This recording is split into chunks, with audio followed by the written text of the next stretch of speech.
በስመ አብ ወወልድ ወመንፈስ ቅዱስ አሐዱ አምላክ አሜን። አንድ አምላክ በሚሆን በአብ በወልድ በመንፈስ ቅዱስ ስም ጥቅምት 14 በዚህች ቀን ከ72ቱ አርድእት ውስጥ የሆነ አንዱ ቅዱስ ሐዋርያ ፊልጶስ አረፈ። ጌታችንም በቂሳሪያ ሀገር ውስጥ ባለፈ ጊዜ በውስጡ አስተማረ። ትምህርቱንም ሰምቶ ክብር ይግባውና ጌታችንን አምኖ ተከተለው። ከ72ቱ አርድእትም ጋር ተቆጠረ። ጌታችንም ይሰብኩ ዘንድ ሁለት አድርጎ በላካቸው ጊዜ ከእርሳቸው አንዱ ይህ ደቀ መዝሙር ነው። ከመድኃኒታችንም ዕርገት በኋላ ሐዋርያት ከሾሟቸው ከ7ቱ ዲያቆናት ውስጥ የተቆጠረ ነው። እርሱም ወደ ሰማርያ ወርዶ አስተማረ። ብዙዎቹንም አሳምኖ የክርስትና ጥምቀትን አጠመቃቸው። ከዚህም በኋላ የተጎዳውን ሥራየኛ ሲሞንንም አጥምቆት ነበር። እርሱ የመንፈስ ቅዱስን ጸጋ በገንዘብ ሊገዛ አስቧልና። ከዚህም በኋላ ወደ ጋዛ በሚወስደው መንገድ ይሄድ ዘንድ መንፈስ ቅዱስን አዘዘው። በሄደም ጊዜ ለኢትዮጵያ ንግሥት ለህንደኬ በጅሮንዷ የሆነ ጃንደረባዋን አገኘው።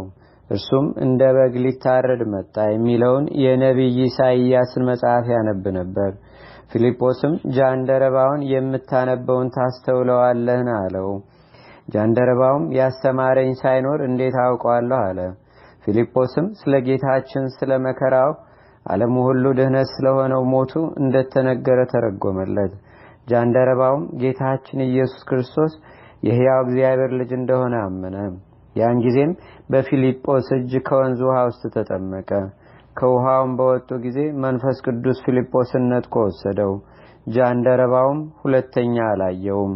ፊልጶስም ወደ አዛጦን ከተማ ደረሰ። እያስተማረም እስከ ቂሳሪያ ሄደ። በከተማዎች ሁሉ በመዞር ወንጌልን ሰበከ።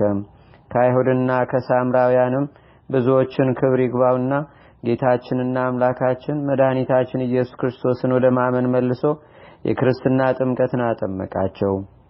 ለሐዋርያው ፊልጶስም ከእርሱ ጋር ወንጌልን የሚሰብኩ 4 ሴቶች ልጆች ነበሩት። አገልግሎቱንም ፈጽሞ በሰላም አረፈ። ለእግዚአብሔርም ምስጋና ይሁን። እኛንም በቅዱስ ሐዋርያ ጸሎት ይማረን፣ በረከቱም ከኛ ጋር ትኑር ለዘላለሙ አሜን። ሰላም ለከ ፊልጶስ ሐዋርያ ሰባ ፍልስጤም ወቂሳሪያ ምስላዋልዲከ 40 እለይትነበያ አርበኒም ትምህርትከ በከመትካት ረወያ ሀገረ ሳምር ዋዲ ሰያም። በዚህችም ቀን ከሮሚያ ሀገር የሆነ የከበረ የእግዚአብሔር ሰው ሙሴ አረፈ። የዚህም ቅዱስ የአባቱ ስም አውፊሚያኖስ የእናቱ አግላያስ ነው። እነርሱም እግዚአብሔርን የሚፈሩ እጅግም ባለጸጎች ናቸው። አብዝተውም ይመጸውታሉ፣ ሁልጊዜም ይጸልያሉ፣ እስከ 9 ሰዓትም ይጾማሉ። ድሆችንና ችግረኞችንም ሳይዙ አይበሉም። ነገር ግን ልጆች የሏቸውም ነበር። የእግዚአብሔርን ፈቃድ የሚያደርግ የተባረከ ልጅን የሚሰጣቸው ዘንድ እግዚአብሔርን የለምኑት ነበር። ጌታችንም ልመናቸውን ተቀብሎ ይህን መልኩ እጅግ ያማረ የከበረና የተባረከ ልጅን ሰጣቸው። በወለዱትም ጊዜ በእርሱ ደስ ብሏቸው ለድሆችና ለምስኪኖች ታላቅ ምሳን አደረጉ። ስሙንም ሙሴ ብለው ሰየሙት። ትርጓሜውም የእግዚአብሔር ሰው ማለት ነው። ስለ እርሱ እግዚአብሔር ልመናቸውን ሰምቷልና። ከዚህም በኋላ ሙሴን በመልካም አስተዳደግ አሳደጉት። መንፈሳዊና ስጋዊ ትምህርትንም ጥበብንም ሁሉ አስተማሩት። አድጎም በጎለመሰ ጊዜ አባቱ አውፊሚያኖስ ሚስቱ አግሊያስያን እነሆ ልጃችን ሙሴ አደገ፣ ሚስትን ልናጋባውና በጋብቻውም ደስ ሊለን ለእኛ ይገባናል አላት። የሙሴ እናት አግሊያስያም ሰምታ በዚህ ነገር ደስ አላት። ከሮሚያ ሀገር ታላላቆች ሰዎች ወገንም መልኳ እጅግ ያማረ አንዲት ብላቴና አጋቡት። ታላቅ ሰርግንም በማዘጋጀት ሸልመው አስጊጠው በቤተ ክርስቲያን ውስጥ በጋብቻ ሥርዓት አክሊላትን አቀዳጇቸው። ከዚህ በኋላ ስጋውንና ደሙን ተቀብለው ወደሚሰረጉበት ቤት ገቡ። ከዚህም በኋላ በማግስቱ አውፊሚያኖስ ሚዜውን ጠርቶ እንዲህ አለው፣ ሙሽራው ወደ ሙሽሪቷ ገብቶ የጋብቻውን ሕግ እንዲፈጽም ንገረው። ያ ሚዜውም በነገረው ጊዜ ወደ ሙሽራይቱ ገባ። ድንቅ የሆነ ውበቷንና ደምግባቷንም ተመለከተ። በልቡም አስቦ እንዲህ አለ፣ ይህ ሁሉ ውበትና ደምግባት አላፊ ጠፊ አይደለምን? ይህንንም ብሎ ወደ ሰማያዊት መንግስቱ የሚያደርስበትን መንገድ እንዲመራው እግዚአብሔርን ለመነው። ሙሽራይቱንም እንዲህ አላት፣ የተባረክሽ እህቴ ሆይ ሰላም ይሁንልሽ። የእግዚአብሔር ፍቅር አንድነት ካንቺ ጋር ይኖር። ክብር ይግባውና በጌታችንና በአምላካችን በመድኃኒታችን በኢየሱስ ክርስቶስ ዘንድም እስከምንገናኝ ደህና ሁኚ። ይህንንም በሚላት ጊዜ ልብሶቹን አውልቆ ሰጥቷት ከእርሷ ዘንድ ወጣ። የተሞሸረበትንም ልብስ ለውጦ ከባህር ዳርቻ እስከሚደርስ መንገዱን ተጓዘ። ልብሶቹንም ሁሉ ሽጦ ለድሆችና ለችግረኞች ምጽዋትን ሰጠ። እርሱም ጨርቅ በመልበስ እንደ ደሃ ሆኖ ቁራሽ እንጀራ እየለመነ በየጥቂቱ እየተመገበ እስከ ሀገረ ሮሃ ድረስ ደረሰ። ከዚያም በደረሰ ጊዜ ወደ ቤተክርስቲያን ውስጥ ገብቶ ለሮሃ ንጉሥ ለአቃሪዎስ በስብከቱ ወራት የተላከለትን ክብር ይግባውና የጌታችንና የአምላካችን የመድኃኒታችን የኢየሱስ ክርስቶስን ስዕልና የእመቤታችን የቅድስት ድንግል ማርያምን ስዕል አግኝቶ ከስዕሎቹ ተሳልሞ በረከትን ተቀበለ። ወደ ልዑል እግዚአብሔርን ፈጽሞ እያመሰገነ ጸለየ። ወጥቶም ኑሮውን ከድሆችና ከምስኪኖች ጋር አደረገ። ከዚህም በኋላ መጸለይና መጾምን ጀመረ። እስከ ምሽትም ይጾማል። በቀንና በሌሊትም ጸሎቱን አያቋርጥም። ምጽዋትንም ከድሆች ጋር ተቀብሎ እርሱ መልሶ ለሌሎች ይሰጣል።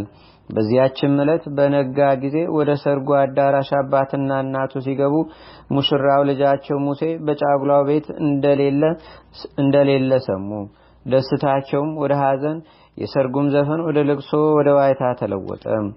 ከዚህም በኋላ አውፊሚያኖስ ባሮቹን ጠርቶ ብዙ ገንዘብን ሰጣቸው። እንዲህም አላቸው፣ ልጄን እስከምታገኙት ድረስ ሁለት እየሆናችሁ ወደ ሀገሩ ሁሉ ሄዱ። ለድሆችና ለችግረኞች ምጽዋትን ስጧቸው። እነርሱም በሀገሩ ሁሉ ተበታተኑ። ከአባቱም አገልጋዮችም 2 አገኙት፣ ግን አላወቁትም። ምጽዋትንም ከድሆች ጋር ሰጡት። ቅዱስ ሙሴም አውቋቸው እንዲህ ብሎ አመሰገነ። ጌታዬና ፈጣሪ ኢየሱስ ክርስቶስ ሆይ ስላንተ ፍቅር ከአባቴ ባሮች እጅ ምጽዋትን እቀበል ዘንድ ለዚህ ትልቅ ክብር አድለኸኛልና አመሰግናለሁ። የአባቱ አገልጋዮችም ብዙ ወራት በሁሉ አገሮች ሲዞሩ ኑረው ወደ አውፊሚያኖስ ጌታቸው ተመለሱ። የእግዚአብሔር ሰው ቅዱስ ሙሴም ከሰንበት ቀኖች በቀር እህልን የማይቀምስ እስቲሆንም ድረስ ተጋድሎውን በመጨመር በየ2 እና በየ3 ቀኖች የሚጾም ሆነ። ከዚህም በኋላ እመቤታችን የከበረች ድንግል ማርያም ከዚያች ቤተክርስቲያን ካህናት ውስጥ ለአንድ ደግ ጻድቅ ቄስ ተገልጻ እንዲህ አለችው፣ በጠዋት ወደ ቤተክርስቲያን ውጭ ውጣ። ከምሰሶ አጠገብ ብቻውን ቆሞ የሚጸልይ ሰው ታገኛለህ። የእግዚአብሔር ሰው ሆይ ወደ ቤተክርስቲያን ግባ በለው፣ በውጭም አትተወው። ጾም ጸሎቱ በእግዚአብሔር ፊት መዓዛው ጣፋጭ እንደሆነ ዕጣን ተቀባይነት አግኝቷልና። ሲነጋም ያ ቄስ ወደ ቅዱስ ሙሴ ሄዶ የእግዚአብሔር ሰው ሆይ ወደ ቤተክርስቲያን ግባ አለው። ሙሴም አባቴ ሆይ በከበረ ቦታ ላይ መቆም የማይገባኝ ኃጢአተኛ ነኝና ተወኝ አለው። ቄሱም ወደ ቤተ መቅደስ አስገባ ዘንድ ከቅድስት ድንግል ከእመቤታችን ማርያም ወደ አንተ ተልኬያለሁ ብሎ መለሰለት። ወደ ቤተ መቅደስ የሚያስገባ ዘንድ እንዳዘዘችው ነገረው። ከዚህም በኋላ አስገባው። ከዚህ በኋላም የእግዚአብሔር ሰው ሙሴ ወደ ሀገረ ጠርሴስ ሲሄድ ዘንድ አስቦ እርሷም የሐዋርያው የቅዱስ ጳውሎስ ሀገር ናት። እንዲህም አለ፣ እስከ ዕለተ ሞቴ በውስጧ እኖራለሁ። ስጋው ምንም በሮሜ ሀገር የሚኖር ቢሆንም የትውልድ ሀገሩ ናትና በረከትን እቀበላለሁ ብሎ ነው። በሌሊትም ወጥቶ ወደ ባህር ዳርቻ ሄደ። ወደ ጠርሴስም ይሄድ ዘንድ በመርከብ ተጫነ። በባህር መካከልም ታላቅ ንፋስ ተነሳባቸው። ባህሩም ከነፋሱ ኃይል የተነሳ ታወከ። ወደ የትም እንደሚሄዱ አያውቁም ነበር፣ ቀኑ ጨልሞባቸዋልና። ስለ ነፍሳቸውም ደህነት ወደ እግዚአብሔር ለመኑ። በዚያንም ጊዜ ባህሩ ጸጥ ብሎ ታላቅ ደስታ ሆነ፣ ብርሃንም ታየ። ወደ ሮሜ ሀገር ወደብም እንደደረሱ አወቁ። ቅዱስ ሙሴም ተነስቶ በመርከብ ውስጥ ያሉትን በሰላምታ ተሰናብቷቸው ጉዞውን ጀመረ። በልቡም እንዲህ አለ፣ ይህ ሁሉ በእግዚአብሔር ፈቃድ ሆነ። እንግዲህ እስከ ዕለተ ሞቴ ራሴን ለማንም እንዳልገጥ ሕያው ጌታ ኢየሱስ ክርስቶስን የሚያውቀኝ የለምና በአባቴ ደጅ እኖራለሁ። ይህንንም ብሎ ወደ አባቱ ቤት ተጓዘ። በመንገድም ላይ አባቱን ተገናኘው። ብዙ ሰውም ተከትሎት ነበር። የእግዚአብሔር ሰው ሙሴም ቀረብ ብሎ አባቱ የተቀመጠበትን ፈረስ ልጓሙን ያዘ። እንዲህም አለው፣ እግዚአብሔር የባረከ ያከበረ አንተ ደግ ሰው፣ እግዚአብሔርም ኃጢአትህን ይቅር ይበልህ፣ የልብህንም ልመና ይስጥህ። እኔም መጻተኛ ደሃ ሰው እንደሆንክ እወቅ። ለመጻተኛነቴና ለችግረኛነቴ የምትራራውነ ከማዕድህ ፍርፋሪ ልትመግበኝ ከወደድህ መኖሪያዬን በቤትህ አንጻር በደጃፍህ አድርግልኝ፣ ዋጋህንም የሚሰጥህ እግዚአብሔር ነውና። በዚያንም ጊዜ አውፍሚያኖስ የልጁ የሙሴን ስደት አስታውሶ በተቃጠለ ልብ አለቀሰ። መኖሪያውንም በቤቱ ደጅ እንዲሰሩለት አዘዘለት። ሁለተኛም ከአገልጋዮቹ አንዱን በሚያሻው ነገር ሁሉ እንዲያገለግለው አዘዘው። የእግዚአብሔር ሰው ሙሴም ያን የሚያገለግለውን ወንድሜ ሆይ ከሰንበት ቀኖች በቀር መብልና መጠጥ እንዳታመጣልኝ እለምንሃለሁ፣ ይኸውም ከቁርባን በኋላ ግማሽ እንጀራና የጽዋ ውሃ ብቻ ነው አለው። በጾምና በጸሎትም እየተጋደለ በዚያ በአባቱ ደጅ 12 ዓመት ኖረ። ሰውን የሚወድ ቸር ጌታችንና አምላካችን መድኃኒታችን ኢየሱስ ክርስቶስም ከዚህ ዓለም ድካም ሊያሳርፈው ወዶ ተገለጠለት፣ እንዲህም አለው፣ የመረጥኩህ አንተ ብፁዕ ነህ፣ አንተ ፈቃዴን ፈጽመሃልና። በዚህ ዓለም ከደስታ ሐዘንን ከብልጽግና ድህነትን መርጠሃልና እኔም የማይጠፋ ብልጽግናን እሰጥሃለሁ። ዳግመኛም ስምህን ለሚጠራ መታሰቢያህንም ለሚያደርግ የተራበውን ለሚያጠግብ የተጠማውንም ለሚያጠጣ የተራቆተውንም ለሚያለብስ ገድልህንም ለሚጽፍ ወይም ለሚያጽፍ ስለ ስምህ በጎ ሥራም ሁሉ ለሚሰራ ቃል ኪዳንን ሰጠው። በሰማያዊት መንግስትም በጎ ዋጋን እሰጠዋለሁ። ተጠራጣሪ ካልሆነ በዚህ ዓለምም እጠብቀዋለሁ፣ ከበጎ ነገር ሁሉ ምንም አላሳጣውም። አሁንም ከ4 ቀን በኋላ ወስደሃለሁ። ምርጦቼ ነቢያት፣ ሐዋርያት፣ ጻድቃን፣ ሰማዕታት ካሉበትም አኖርሃለሁ። ይህንንም ብሎ ከእርሱ ዘንድ ወደ ሰማይ በታላቅ ክብር አረገ። ቅዱስ ሙሴም ከእግዚአብሔር ዘንድ ይህን ጸጋ በተሰጠ ጊዜ እጅግ ደስ አለው። ያን የሚያገለግለውንም ወንድሜ ሆይ እንግዲህ ስለኔ ከመድከም ታርፋለህና ወረቀትና ቀለም አምጣልኝ አለው። የአገልጋይም ካነጋገሩ የተነሳ አድንቆ ወረቀቱንና ቀለሙን አመጣለት። የከበረ የእግዚአብሔር ሰው ሙሴም ከመጀመሪያው እስከ መጨረሻው ገድሉን ሁሉ ጻፈ። በአራተኛውም ቀን ያችን የጻፋትን መጽሐፍ በእጁ ጨበጣት። በእሁድ ቀንም በሰላም አረፈ። መላእክት፣ ነቢያት፣ ሐዋርያት፣ ጻድቃን፣ ሰማዕታት ለሚያገለግሉት የዘላለም ተድላ ደስታ ለሚሰጥ ለነበረና ለሚኖር ፈጣሪያችንም ምስጋና ይሁን እያለ ነፍሱን ተቀበሏት። ሕዝቡም ሁሉ በቅዳሴ ጊዜ በቤተ ክርስቲያን ውስጥ ተሰብስበው እያሉ ከመሠዊያው በላይ የጌታቸውን ሕጎቹንና ሥርዓቱን የሚያደርጉ ደጎች አገልጋዮች ባሮች የተመሰገኑ ናቸው፣ እነርሱ ወደ ዘላለም ተድላ ደስታ ይገባሉና የሚል ቃልን ሲጮህ ሰሙ። ሊቀ ጳጳሳቱና ኤጲስቆጶሳቱ፣ ቀሳውስቱና ዲያቆናቱ፣ ሕዝቡም ሁሉ በሰሙ ጊዜ በላያቸው ታላቅ ፍርሃት ወደቀባቸው። የቅዳሴውም ሥርዓት ከተፈጸመ በኋላ ይህን ምስጢር ይገልጽላቸው ዘንድ ወደ እግዚአብሔር ኢየሱስ ክርስቶስ በመጸለይ ማለዱ። በዚያንም ጊዜ የእግዚአብሔርን ሰው በአውፍሚያኖስ ቤት ፈልጉት፣ እነሆ እርሱ ነፍሱን በእግዚአብሔር እጅ ሰጥቷልና የሚል ቃልን ሰሙ። ሊቀ ጳጳሳቱም ይህን ነገር ሰምቶ አውፍሚያኖስን ጠራውና ይህ ታላቅ ጸጋ በቤት ውስጥ ሲኖር በሕይወቱ ሳለ እንድንጎበኘው በረከቱንም እንድንቀበል ለምን አልነገርከንም አለው።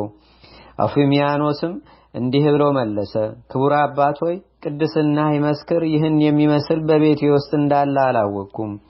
በዚያንም ጊዜ ሊቀ ጳጳሳቱ ከሁሉ ካህናትና ሕዝብ ጋርም ተነስቶ ወደ አውፍሚያኖስ ቤት ሄደ።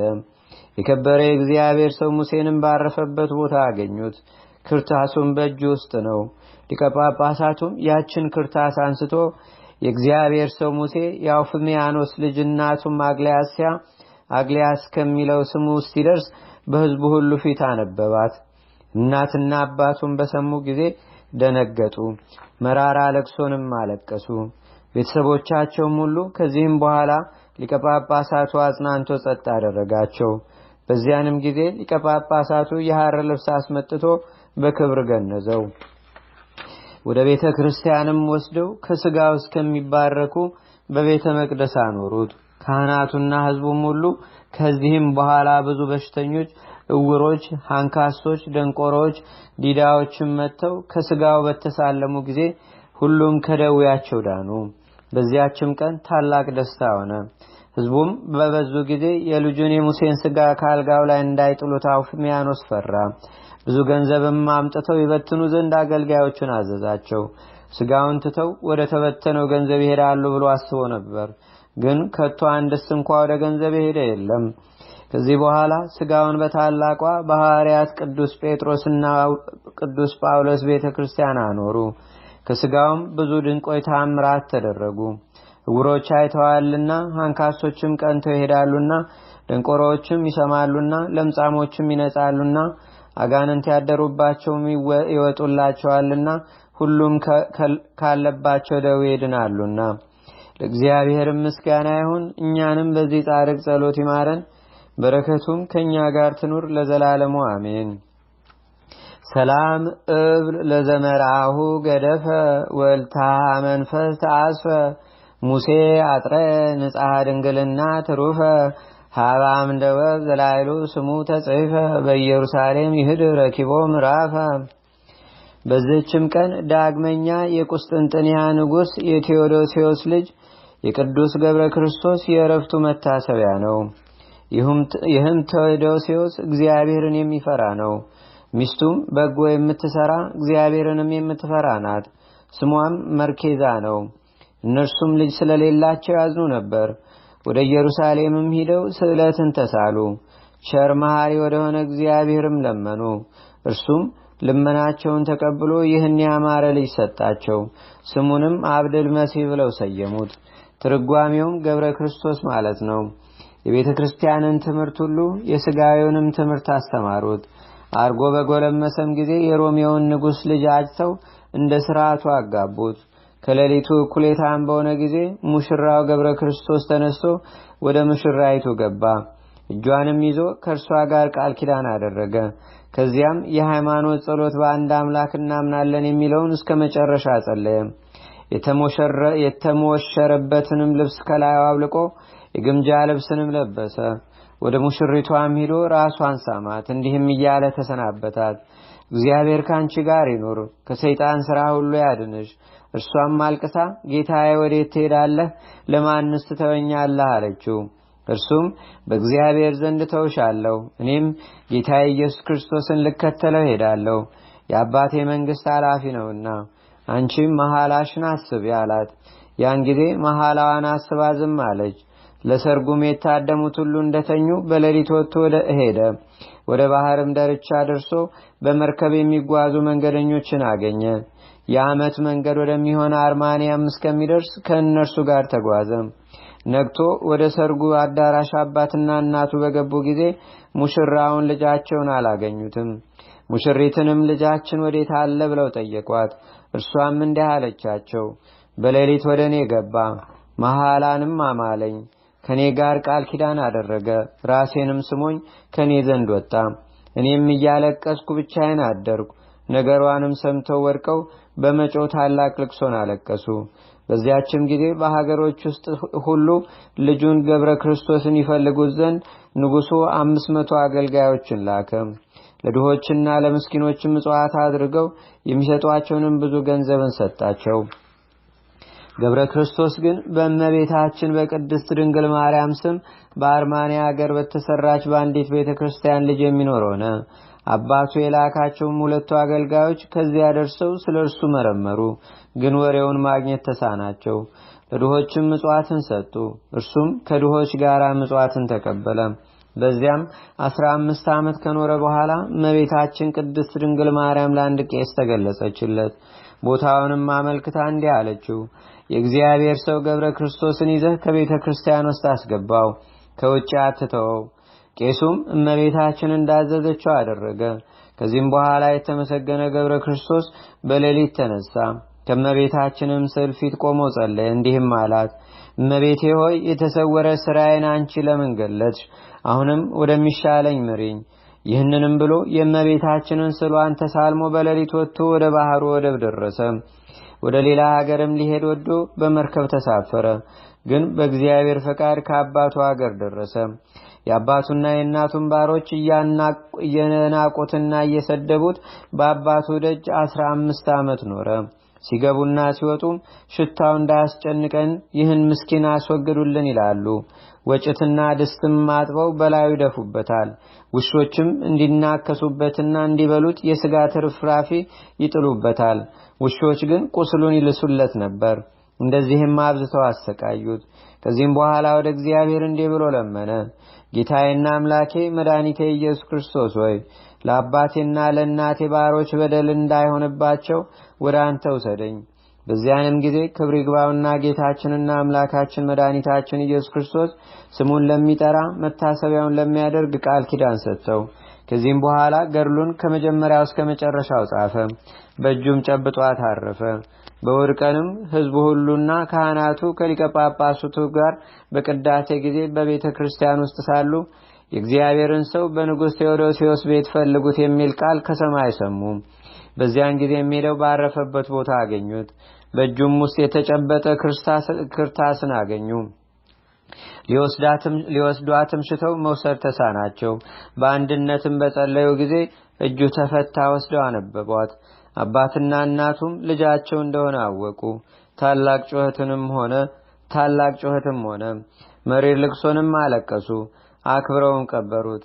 መቃብሩም በሽተኞችን ሁሉ በመፈወስ ድንቆች የሆኑ ብዙ ተአምራትን የሚያደርግ ሆነ። ለእግዚአብሔርም ምስጋና ይሁን። እኛንም በዚህ ጻድቅ ጸሎት ይማረን፣ በረከቱም ከኛ ጋር ትኑር ለዘላለሙ አሜን። ሰላም ለገብረ ክርስቶስ እንታንደ አባሎ በዴዴ አብሁ አክልብት እስከነላሱ ቆስሎ አይረፈ ዮም ለእግዚአብሔር ከመሳሎ እምዳግብር ተኮንኖ ወምዳይማ ተጽሎ ወምድህረ ፈጸመ ወሰለጠ ገድሎ። በዚህችም ቀን የታላቁና የከበረው አባታችን አረጋዊ ዘሚካኤል የሚባለው መታሰቢያ ነው። ይህም ቅዱስ ከእርሱ ጋር 9 የሆኑትን ቅዱሳን የእግዚአብሔር አገልጋዮችን ወደ ኢትዮጵያ ሀገር እስካደረሳቸው ድረስ በመንገድ የመራቸው እርሱ ነው። እርሱም የዘንዶ ጅራት በመያዝ ከደብረ ዳሞ ተራራ ላይ ወጣ። በዚያም ፍጹም የሆነ ተጋድሎውን ፈጸመ። ክብር ይግባውና ከጌታችንና ከአምላካችን ከመድኃኒታችን ከኢየሱስ ክርስቶስም ስሙን ለሚጠራ መታሰቢያውን ለሚያደርግ ቃል ኪዳን ተቀበለ። ከመምህሩ ከአባ ጳኩሚስም ዘንድ እንደተማረ ለልጆቹ መነኮሳት ሥርዓተ ማህበርን ሰራላቸው። ከዚህም በኋላ በእግዚአብሔር ቸርነት እንደ ሄኖክና እንደ ኤልያስ ከሞት ገጽ ተሰወረ። ለእግዚአብሔር ምስጋና ይሁን። እኛንም በዚህ ጻድቅ ጸሎት ይማረን፣ በረከቱም ከኛ ጋር ትኑር ለዘላለሙ አሜን። ሰላም ለዘሚካኤል ዘተሰሚያ አረጋዬ እስመ ሁረቱ በጥበብ ወፍናዊሁ ልባዌ ምስሌሁ እቡረ ዘባዶ ላዌ ሰላም ለቅዱሳን ዘተሰናው ስናዌ ከመበጸሎት ይሳሩ ስራቶ ላርዌም። በዚህችም ቀን የመራኳና ከእርሱ ጋር ያሉ የሰማዕታት የዱማቴዎስና የምራይስ የ431 ሰማዕታትን መታሰቢያቸው ሆነ። እግዚአብሔርም በጸሎታቸው ይማረን፣ በረከታቸውም ከኛ ጋር ትኑር ለዘላለሙ አሜን። አንድ አምላክ በሚሆን በአብ በወልድ በመንፈስ ቅዱስ ስም ጥቅምት 15 በዚህች ቀን ከኒቆምዲያ ሀገር ቅዱስ ቢላሞን በሰማዕትነት አረፈ። በዚህችም ቀን የቢላሞን ማህበር የሆኑ የ158 ሰማዕታት መታሰቢያቸው ነው።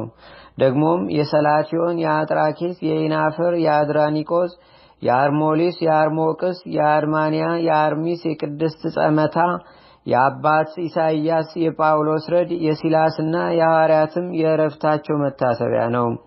ለእግዚአብሔር ምስጋና ይሁን። እኛንም በቅዱሳን መላእክት፣ ጻድቃን፣ ሰማዕታት፣ ደናግል፣ መነኮሳት፣ አበው ቀደምት ይልቁንም በሁለት ወገን ድንግል በምትሆን በእመቤታችን በቅድስተ ቅዱሳን በድንግል ማርያም ረድኤትና በረከት አገራችን ኢትዮጵያን ሕዝበ ክርስቲያኑን ሁሉ ለዘላለሙ ይጠብቀን አሜን።